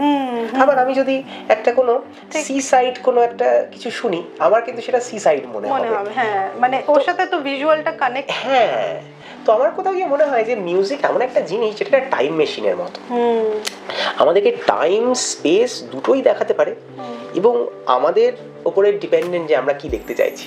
ঠিক। সো সেখান থেকে just to answer your question, তো মিউজিকটা আমাকে ওরকম ভাবে আর কি সামহাউ আমাকে ওরকম ভাবে মিউজিকের সাথে আমি যেটা আরেকটা জিনিস জানতে চাই, মিউজিকের সাথে যেটা ভীষণভাবে জড়িত সেটা হচ্ছে প্রেম। সেটাকে আপনি কিভাবে দেখেন? প্রেমটাকে তো অনেকভাবে দেখা যায়। প্রেমটাকে ফিজিক্যালি দেখা যায়, প্রেমটাকে মেন্টালি দেখা যায়, প্রেমটাকে আবার সোলফুলিও দেখা যায়। ইনফ্যাক্ট গানের মাধ্যমে যদি আমরা ভাবি তাহলে দেখবো যে গান যখন বানানো হয়, গানের ক্ষেত্রে অনেক singer song writer physical aspect of প্রেমকে নিয়ে একটা সুন্দর গান লিখে ফেললো, যেমন your body is a Wonderland, like a nice ইয়ে। তারপরে আবার অনেকে এটা খুব পেট্রার্কান বা এটা খুব একটা সোলফুল একটা খুব লেড ব্যাক একটা কিছু একটা লিখলো। মানে তো এই যে জিনিসগুলো, এই জিনিসগুলো যে যেমন ভাবে প্রেমকে দেখে তার কাছে তেমন ভাবে প্রেম কি একভাবে দেখা যায় না, তো ওটাই তো বলতে চাইছি। মানে প্রেমকে কেউ একভাবে দেখতে পারে না, তার কারণ হলো যে একমাত্র ইমোশন, যেই ইমোশনটার মধ্যে অন্য সবকটা ইমোশন আছে। ঠিক, সবকটা ইমোশন রয়েছে। মানে যখন নার্ভাস নিয়ে কথা বলা হয়, আচ্ছা এই শৃঙ্গার আর প্রেম আবার এক জিনিস নয় কিন্তু। হ্যাঁ, মানে অনেকে বলে যে হ্যাঁ, মানে অনেকে আবার বলে বসবে যে না, নট রিয়েলি। তো এবার এইখান থেকে দাঁড়িয়ে আমার যেটা পার্সোনালি মনে হয় যে এই খুব মধ্যবিত্ত বাঙালির কনসেপ্ট অফ প্রেমে যদি আমি আসি, তাহলে ব্যাপারটা এরকম যে এখানে না সবকিছু রয়েছে। এখানে ছোঁয়াটাও রয়েছে, দেখাটাও রয়েছে, ভাবাটাও রয়েছে, না পাওয়াটা বেশি রয়েছে, পাওয়াটা একটু রয়েছে, এই সবকিছু মিলিয়ে তো প্রেম। তো সেইখানে দাঁড়িয়ে ডেফিনেটলি এটা একটা এরকম অনুভূতি যেটা যে কোনো মানুষকে যদি সে ঠিকভাবে অনুভূতিটাকে মানে ঠিকভাবে যদি সে বুঝতে পারে বা ঠিকভাবে যদি সেটা কে নিজের মধ্যে অনুধাবন করতে পারে, তাহলে এটা যে কোনো মানুষকে কিন্তু কোথাও গিয়ে একটা সেন্স অফ ফ্রিডম দেবে, বাঁধবে না। প্রশ্নটা ছিল যে আমার কি মনে হয় প্রেমের ব্যাপারে, ওখানে গেলাম এবার, যে একটা সেন্স অফ ফ্রিডম দেবে, বাঁধবে না। যে কোনো জিনিস যেটা বাঁধছে সেটা প্রেম নয়, না সাফোকেশন নয়, সেটা অভ্যেস। অভ্যেস বাঁধে, প্রেম বাঁধে না। এটা বুঝতে হবে মানুষজন। মানুষজন তো অভ্যেসের বসে, অভ্যেসের দাস হয়ে যায়। আরে অভ্যেসকেই তো প্রেম ভাবে মানুষ। এই যে মানে দাম্পত্য, এটা কি, এটা অভ্যেস, এটা তো প্রেম নয়। হ্যাঁ, এটা প্রেম নয়। এবং প্রেম যখন দাম্পত্যে যাচ্ছে তখন কিছুদিন পর সেটা আর মানে রাধা কৃষ্ণ দাম্পত্য হলো না কেন? মানে আমরা এখনো প্রেম বলতে রাধা কৃষ্ণকে কেন সাইড করি? আমরা রুক্মিণী কৃষ্ণ বলি না কেন? অসুবিধাটা কোথায়? অসুবিধাটা এইখানে যে আমরাও জানি যে আমরা যদি প্রেমটাকে একবার বুঝি তাহলে আমরা বুঝবো যে সেটা কোনো অভ্যেস নয়, সেটা মানুষকে বাঁধে না, সেটা মানুষকে কিছু কিছু মানে কি বলবো দেয়া নেয়াতে আসতে বলে না, কখনোই বলে না। এবং কিছু ক্ষেত্রে রবীন্দ্রনাথ যেমন বলছেন যে পেয়ে গেলে সেটা তো আর প্রেম নয়, এটা আধুরাটাই, মানে সেই জিনিসটা হচ্ছে আরেকটা রবি ঠাকুরের। কিন্তু পেয়ে যাওয়াটাও কি পেয়ে যাওয়া? পেয়ে যাওয়া মানে কি? পেয়ে যাওয়াটার 4টে লেয়ার আছে। কাউকে ফিজিক্যালি পাওয়া খুব সহজ, তাতে কি হলো? কাউকে মেন্টালি এবং ইমোশনালি পাওয়া একটু কঠিন কিন্তু পসিবল। হ্যাঁ, তৃতীয় কাউকে পুরোটা মানে পুরোটা জুড়ে সে যেরকম সেরকম অনেস্টলি, এটা প্রচন্ড ডিফিকাল্ট, কারণ কোনো মানুষের কাছে অনেস্টলি হতে পারে না। ঠিক কথা। এরকম অনেক প্রেমিক প্রেমিকারা রয়েছে যারা নিজেদের প্রেমিকদের ব্যাপারে বা যেই প্রেমিক নিজের প্রেমিকার ব্যাপারে এরকম অনেক কিছু জানে না যেটা তার বন্ধু জানে। তাহলে এটা কি হচ্ছে, মানে সেখানে একটা ভয় আছে বললে যদি চলে যায়, ইনসিকিউরিটি, রাইট? হ্যাঁ, তো দেখো so this is very important যে এটা তো প্রেম হলোই না, হলোই তো না। মানে যেখানে you are unable to share yourself, see sharing oneself, এই যে কনসেপ্ট যে একজন মানুষ আরেকজন মানুষকে কোনো রকম বস্ত্র ছাড়া দেখছে, তাকে ফিজিক্যালি অনুভব করছে, তাকে শেয়ার করছে, এইটা কিন্তু মানে নয় যে সে তার মনের কথাটাও জানছে, তার অ্যাকচুয়াল সাইকোলজিক্যাল স্টেটটা জানছে বা ইভেন জানবার চেষ্টা করছে। ওটা ভেরি ইম্পর্টেন্ট। এইখানে তাই যেহেতু এতগুলো ফেসেট আছে, তাই 90% মানুষজন প্রেম করতে পারে না, পারবেও না। 10% মানুষ পারে, তারা পারবে এবং তারা অনেক কিছু সৃষ্টি করবে, কিন্তু মানুষে তাদেরকে চিরকাল ফেলিয়ার বলেই জানবে। তার কারণ হলো মানুষের সংজ্ঞা প্রেমের কিছুভাবে একটা দাম্পত্যতে গিয়ে আটকায়, যেটা কিনা আস্তে আস্তে মানুষে বুঝতে পারছে যে এটা একটা ফ্লড একটা institution. 85% of the urban youth go through separation within 5 to 6 years of their marriage. Okay? True. So it's a flawed institution. Has got nothing to do with prem. এটা বলা খুব দরকার, এটা বলা খুব দরকার। আরেকটা জিনিসও বলা দরকার, অনেকে বলে না যে ও তো প্রেমিক মানুষ। কোনো প্রেমিক মানুষ বহু সঙ্গ করে না, কোনো প্রেমিক মানুষ বহু সঙ্গ করে না। যারা বহু সঙ্গ করে তারা প্রেমিক নয়, এটাও বুঝে নিতে হবে। কোনো প্রেমিক মানুষ আজ অব্দি বহু সঙ্গ করেনি। সে সঙ্গ বদলেছে ডেফিনেটলি, কিন্তু একসাথে বহু সঙ্গ করেনি। এই জিনিসগুলো খুব ক্লিয়ার করে নেওয়া দরকার, কারণ আমরা একটা খুব ওয়ার্পড মাইন্ডসেটে থাকি, আমরা জানি না কি জিনিসটা, তারপর সেটা নিয়ে অনেকগুলো কথা বলা শুরু করে দিই। হ্যাঁ ঠিক।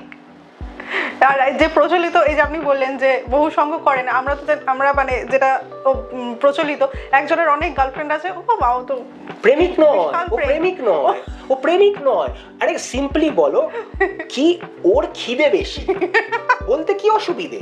ঠিক, ওর শারীরিক চাহিদা বেশি, এবং ওর শারীরিক চাহিদাটা একজনে যেহেতু মেটাতে পারছে না, এবার কারোর মানসিক চাহিদাও থাকে। সেই মানসিক চাহিদাতে কিন্তু তার অনেক বান্ধবী থাকতে পারে, কিন্তু তাদের সাথে কোনোদিন সে শারীরিক হবে না। ঠিক, কারণ এটা তো খুব নর্মাল। একজন মানুষের হয়তো এই মুহূর্তে যেই কথাটা ভাবছে সেটা একজন কবির সাথে কথা বললে ভালো হয়, তো সে তার কবি বান্ধবীর সাথে কথা বলতেই পারে। নেক্সট যে কথাটা ভাবছে সেটা হয়তো এমন একজন মানুষ যে অ্যাডমিনিস্ট্রেটিভ কোনো ইয়েতে আছে, সেইটা নিয়ে বললে ভালো, তো বলবে, কি অসুবিধে? ঠিক, কোনো অসুবিধা নেই। এই জিনিসগুলো খুব অনেস্ট হতে হবে আর খুব ক্লিয়ার হতে হবে। মানে এই জিনিসগুলো না জেনে না বুঝে এইগুলোকে নিয়ে শুধু শুধু ধোঁয়াশা করে কোনো লাভ নেই। আমরা অনেকটা এগিয়ে এসেছি, এখনো যদি এইসবগুলো এগুলোই আমরা ধোঁয়াশা করি বা এগুলো নিয়ে না বুঝতে চাই, তাহলে আমার মনে হয় যে সেটা ঠিক নয়। এখন এটা বোঝানোটাই তো একটা টাস্ক, এটা এখন বোঝাতে হয়। বোঝানোর দায়িত্ব আমাদের নয়, আমার তো নয়। আমার কি মনে হয় আমি সেটা শেয়ার করতে পারি। হ্যাঁ, এক্স্যাক্টলি, উপলব্ধি। আজকে আমি যদি আপনাকে বলি যে আপনি না চিনি খাবেন না, চিনিটা খুব খারাপ আপনার জন্য, এবং আপনার ভাল লাগে চিনি খেতে, পারবো আমি ছাড়াতে? না না না, এক্স্যাক্টলি, যতক্ষণ আমি বুঝবো যে চিনি খাবো। Exactly, that is the point. হ্যাঁ, ততক্ষণ নিজে রিয়েলাইজ করছে মানুষ। এবং যেটা হয় বেশিরভাগ মানুষের আজকাল যারা দৌড়চ্ছেন, তারা জন্মাবার পরে তারা পড়াশোনা করে, তারপর তারা একটা কোনো কর্পোরেট সেটিংয়ে ঢুকে যায় এবং সেই কর্পোরেট সেটিংটা তাদের পুরো জীবনটা নিয়ে নেয়। তারপর যখন সেই কর্পোরেট সেটিংটা থেকে তারা বেরোয়, তখন তাদের কাছে আর কিছু নেই, কিছু নেই তাদের কাছে। তারা ছিবড়ে হয়ে গেছে, এবং এই ছিবড়ে হয়ে যাবার পরে তারা বলে যে তারা কতটা সাকসেসফুল, তাদের কটা ফ্ল্যাট আছে, কটা বাড়ি আছে, কটা গাড়ি আছে, তারা মানে কত কিছু করেছে জীবনে, এবং সেইগুলো নিয়ে তারা কথা বলেন। কিন্তু at the end of the day, what happened is that that person lost his or her entire life. Yes. এবং সেটাকে এইগুলো দিয়ে মেজার করে যে না আমি তো এগুলো করেছি, শান্ত না যে হ্যাঁ আমি তো একটা বাড়ি করেছি, গাড়ি করেছি, ঠিক আছে, মানে বেসিক্যালি এটাকে আমি বলি কোপিং মেকানিজম। আজকে আপনি ভাবুন একটা মানুষ একটা জায়গায় আছে এবং সেইখানে সবাই তার খারাপ চাইছে, সবাই তার খারাপ চাইছে, সবাই তার খারাপ চাইছে। এই জায়গাটার থেকে যদি তাকে বেরোতে হয় তাহলে তাকে কি করতে হবে? সে কি বলতে পারবে? মানে সে যেটা, মানে ফর এক্সাম্পল আরো সিম্পল করে দিচ্ছি, খুব সিম্পল। একটা জায়গায় আপনি বাস করেন, আপনি দেখছেন একটা ঘোর অনাচার হচ্ছে আপনার সামনে এবং আপনি সেইটার বিরুদ্ধে কথা বলতে গেলেন, কিন্তু আপনার পাশে আর কেউ দাঁড়ালো না। আপনি কথা বলতে গিয়ে আপনি নিজেই একটা ভিকটিম হয়ে গেলেন, ঠিক আছে? কালকে কথা বলতে যাবেন? অনেকেই যাবে না, না না কেউ যাবে, অনেকেই যাবে না, এটা শুনতে চাই না। আমি বলছি যে মানে মোস্ট অফ দ্য পিপল কি করবে? যাবে না। এক্স্যাক্টলি। কিন্তু কি বলবে? আমি কিন্তু বলতে গেছিলাম, আমি কিন্তু বলেছিলাম, তখন শোনেনি কেউ শোনে না। এই যে কলেজে ওঠে যখন ছেলেপুলেরা, তারা প্রথমেই অনেক চিঠি ফিটি লেখে, অনেক কিছু করে একটা সেটা রেভলিউশন একটা গন্ধ থাকে, কিন্তু সেটা আলটিমেটলি কি হয়, কেন হয় না, কেন ব্যাপারটা হয় না কেন? কারণ সংগঠন তৈরি হয় না। এবং সংগঠন তৈরি হলেও সংগঠনের চাওয়া পাওয়া দেওয়া নেওয়া অনেক কিছু চলে আসে, তাই তো? তার মানে কি, আমি কোপ করছি, আমার যে ফেলিয়ারটা সেটা আমি কিন্তু বলছি না সেটা আমার ফেলিয়ার, আমি সেটার সাথে কোপ করছি বলে যে আমি এটা চেষ্টা করেছিলাম কিন্তু এটা হয়নি, কিন্তু মোদ্দা কথা কি, ফেলিয়ার তো, মোদ্দা কথা হয়, ব্যাস, তাহলে হয়নি। কিন্তু সেটা বলার জন্য কিরকম অতিরঞ্জিত করে আমরা বলি না ব্যাপারটা, কেন বলি? আমারও অনেক কিছু হয়নি, আমাকে যদি জিজ্ঞাসা করা হয় আমি কিন্তু বলবো ওটা হয়নি। কেন হয়নি জিজ্ঞাসা করলে আমি বলবো না কেন হয়নি, বিকজ হয়নি তো। If I fail somewhere then I failed there. I will try again, but I will not explain why I failed. I failed, full stop. সেটাই হলো আসল কথা, I failed, exactly. তো অনেক কিছু নিয়ে কথা বললাম, এবার একটু গানটা শোনার মানে এটা সামনে দেখে ইচ্ছাও করছে। হ্যাঁ, আমি এটা একটু খুলে নিই, এটা আওয়াজ করতে থাকে।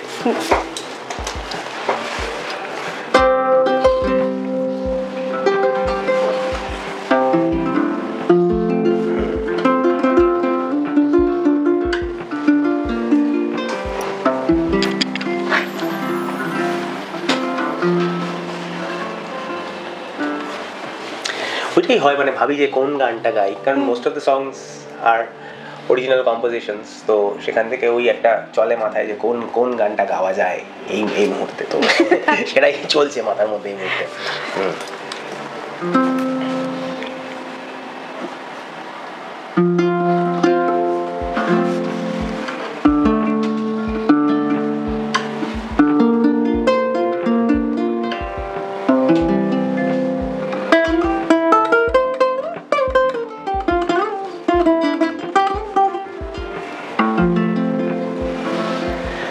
মিঠে জোনাকা চলা রাত, এসে তুই বাড়িয়ে দিলে হাত, রাতে জাগা এক পাখি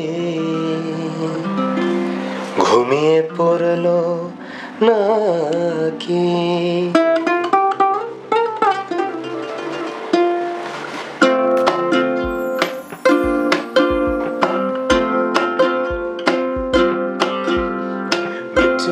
জোনাকে জ্বলা রাত, এসে তুই বাড়িয়ে দিলি হাত, রাতে জাগা এক পাখি ঘুমিয়ে পড়লো নাকি।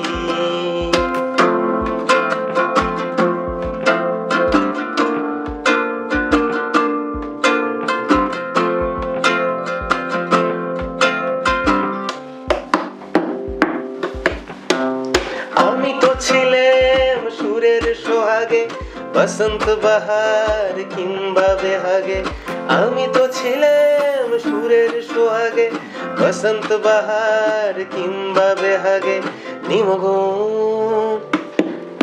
উদাসীন, তাই কি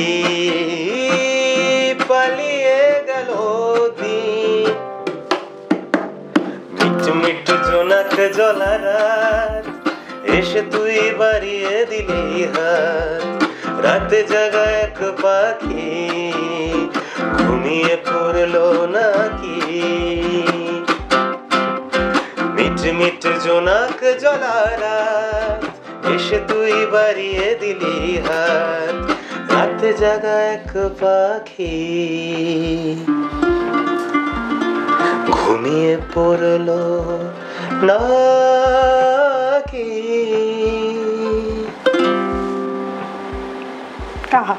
খুব সুন্দর। আমরা তো সামনে দেবী চৌধুরানী আসছে, কিন্তু আমার প্রশ্ন সেটা না, প্রশ্ন হচ্ছে উত্তম কুমার সুচিত্রা সেন শোনা হয় ওই গান ওই এরাটা? হ্যাঁ শোনা হয়, বাট গাওয়া একদমই হয় না। আপনার এই জোনাকি এই ওয়ার্ডগুলো দেখে আমাকে ওইটা একটু ভাবালো, ওই জন্য আমি জিজ্ঞেস করলাম যে ওই এরাটা কি আপনি শোনেন? অফকোর্স তাহলে আমি বলতাম যে একটা উত্তম সুচিত্রা কম্পোজিশন যদি হতে পারে। আমার মানে হ্যাঁ মানে আমার শোনা ডেফিনেটলি হয়, বাট আমার গাওয়ার একদমই মানে কি বলবো মানে আমি গাওয়ার দিক থেকে ওই নিজের গানগুলো গাই। আর মানে হিন্দি কিশোর এই কিশোরের গান তো মানে কিশোর কুমারের গান তো সবাই মানে পছন্দ করে গাইতে, যখন তখন মন খারাপ আনন্দ সব জায়গায়। ভেরি ট্রু, বাট আমার এই কয়েকটা একটু মানে কি বলবো আমি ওয়ার্ড ভুলে যাই, এইসবগুলো হয়। মানে I am not a great cover singer to say that. মানে তার কারণটা এটা যে ওই হয় না মানে ওই কানেক্টটা আর কি করে ওঠা হয়নি বেসিক্যালি, ওরকমভাবে কানেক্ট করিনি। হ্যাঁ করিনি, বাট দেন আমি মানে ওই নিজের যে গানগুলো মানে নিজে যেমন বাংলাতে লিখি সেরকম হিন্দিতেও লিখি, আবার ইংরেজিতেও লিখি, সেই গানগুলো অফকোর্স আই কিপ। তাহলে এটা হিন্দি শুনবো আমি। হিন্দি ডেফিনেটলি অফকোর্স ডেফিনেটলি একই রাগের উপরে রাখি। হ্যাঁ মানে যখন এই সামাটা হচ্ছে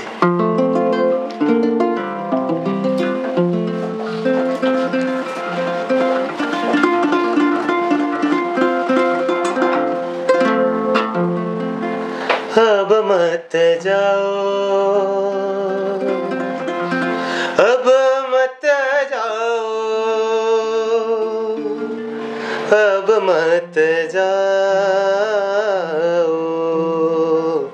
अब मत जाओ।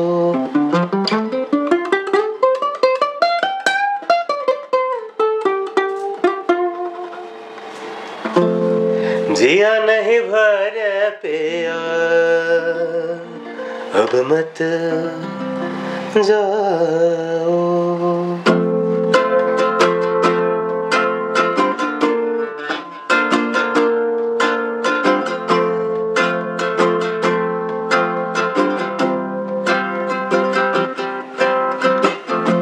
जिया नहीं भर पिया अब मत जाओ, कारी में घिर आए, कारी में घिर आए, आओ लौट आओ, अब मत जाओ रे, अब मत जाओ। बिजुरी चमके दमक दमके बूंद बरसन झम झम झमके, बिजुरी चमके दमक दमके बूंद बरसन झम झम झमके, अब मत जाओ रे, अब मत जाओ, जिया नहीं भर पिया अब मत जाओ, अब मत जाओ, अब मत।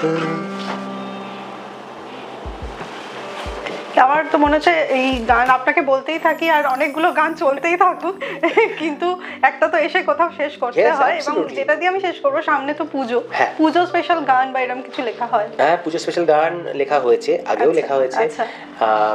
এখনো এবছরেও লেখা হবে ডেফিনেটলি, মানে যেরকম মানে কাজ আসে সেরকম অনুযায়ী আমি গান লিখি। আর পুজোর ছবি বলতে গেলে ওই যেটা রিলিজ করছি সেটা দেবী চৌধুরানীতে আমি অ্যাকশন অ্যাডভাইজার হিসেবে কাজ করেছি, ক্রিয়েটিভ টিমটাতে ছিলাম, মানে ডিরেক্টোরিয়াল টিমটাতে ছিলাম, প্লাস অফকোর্স অভিনয় করেছি। আচ্ছা, আরেকটা জিনিস আমি জানতে চাই, কেউ যদি আমার থ্রু দিয়ে আপনার কাছে মার্শাল আর্ট শিখতে চায় তো কিভাবে আপনার সাথে যোগাযোগ করবে সেটা যদি একবার বলে দেন। আমার কাছ থেকে মার্শাল আর্ট শিখতে গেলে ওই মানে আমাকে একটা মানে ফেসবুক বা ইনস্টাগ্রামে একটা মেসেজ করলে আমি ডেফিনেটলি সেটা রিপ্লাই দেবো, and then after that if possible why not, definitely they're most welcome to learn. কারণ আমার এখানে অনেকের সাক্ষাৎকার নিয়েছি কিন্তু এই রকম মানে মার্শাল আর্ট, মিউজিক, অনেক কিছু গুণে ভরপুর একজন মানুষ প্রথমবার এলো। আমার ভালো লাগছে, আপনার সাথে কথা বলে ভালো লাগলো, গান শুনে আরো ভালো লাগলো। শেষটা আমি কোনো কথা দিয়ে করতে চাই না, আবার একটা গান দিয়েই শেষটা করতে চাই। ঠিক আছে, ওকে, fair enough.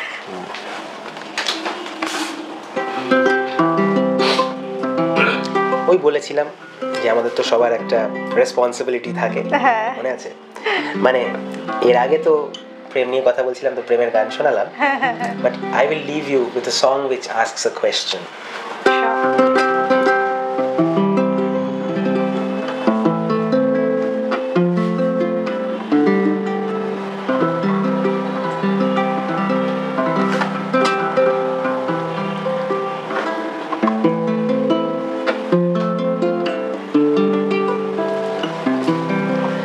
এত রক্ত কেন মাঠে বন্দরে, এত রক্ত কেন সারা পৃথিবী জুড়ে, এত রক্ত কেন মাঠে বন্দরে, এত রক্ত কেন সারা পৃথিবী জুড়ে।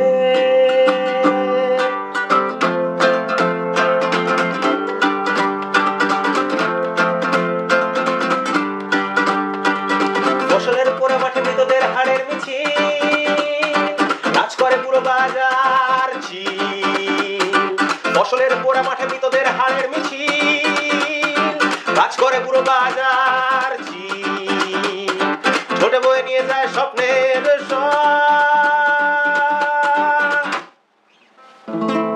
সূর্যি ডোবা বিলে লাশ ভেসে যায় জলে, হায় হায়। সূর্যি ডোবা বিলে লাশ ভেসে যায় জলে, হায় হায়। তবু তুমি যেন এই সব নয়, এই শেষ নয়, এই শেষ নয়।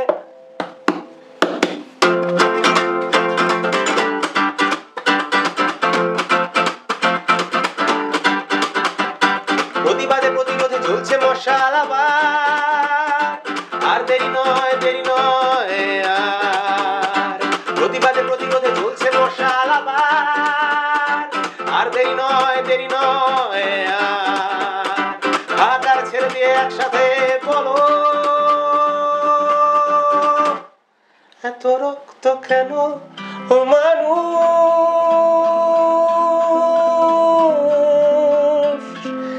এত রক্ত কেন।